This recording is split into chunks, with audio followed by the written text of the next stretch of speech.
See, that ain't the message. You don't have to send $1,000. Just all you need to do is to know the truth and accept the truth.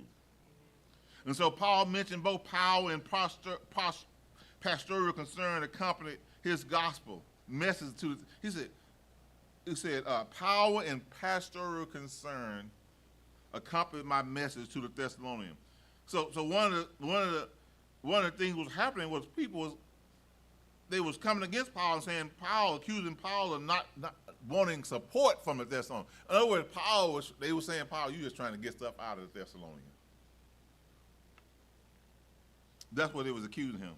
But Paul had been genuinely concerned for them ever since he left Thessalonica. And part of the reason why they're saying it because he was there a short time, but Paul said, no, I'm genuinely concerned about you.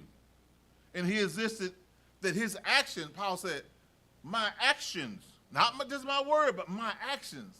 Because you can think back, well, what his action, what did he actually do? What did I see? What did I witness him doing?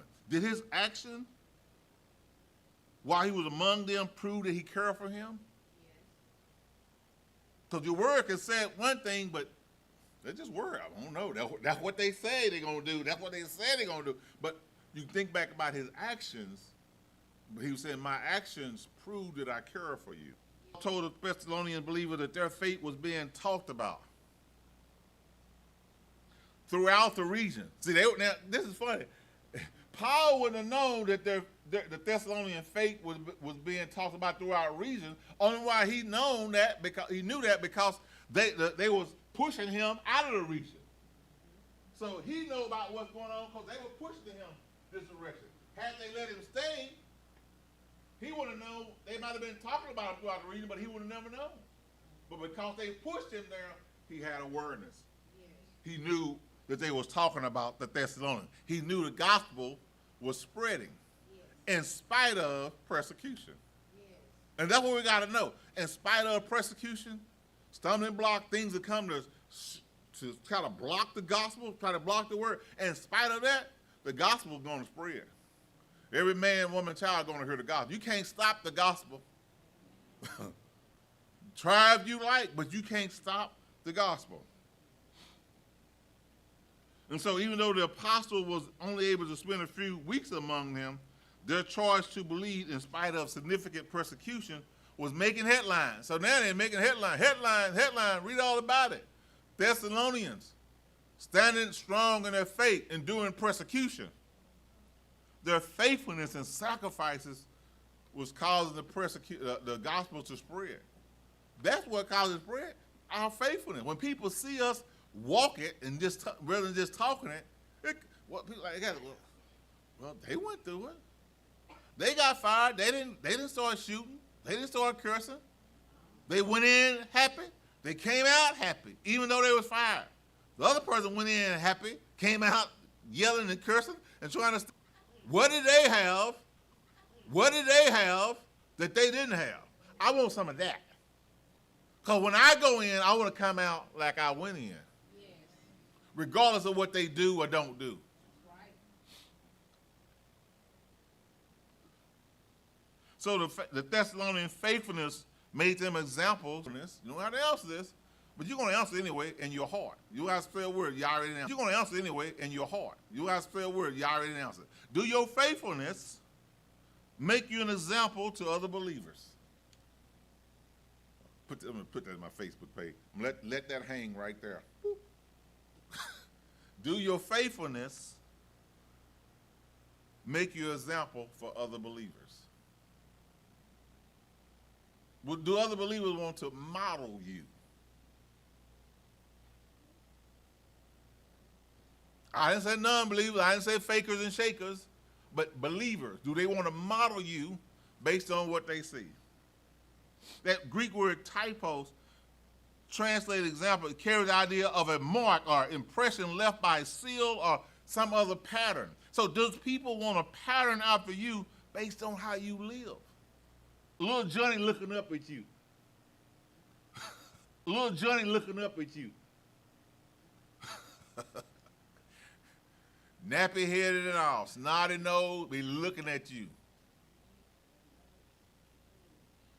husband, wife, aunts, and uncles. They watching you.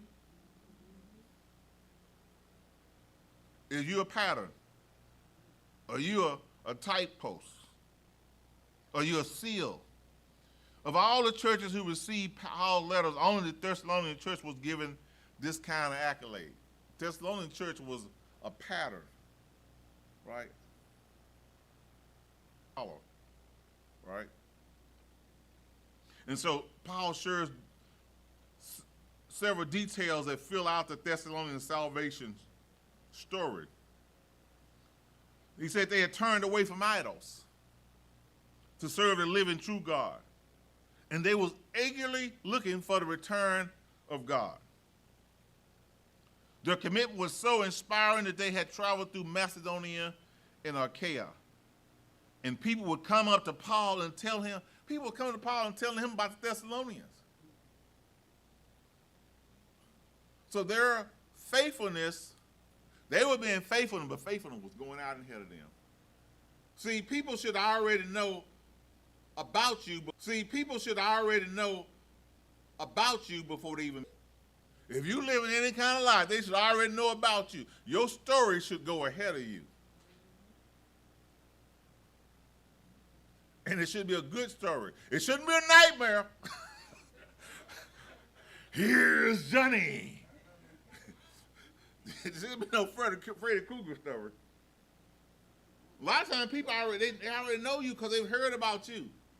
You heard about people. Oh yeah, I heard so-and-so was talking about you.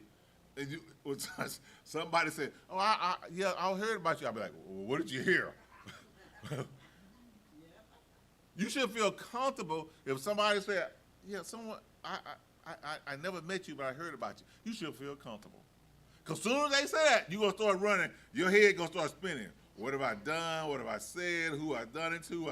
What did they hear? Because they're going to be responding to what you based on what they already know about you. The Thessalonian church, they knew. That's a faithful church. That's an enduring church. That's a church that want to know the Lord.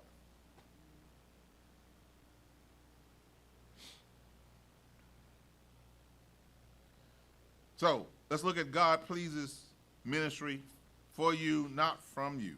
For you, not from you.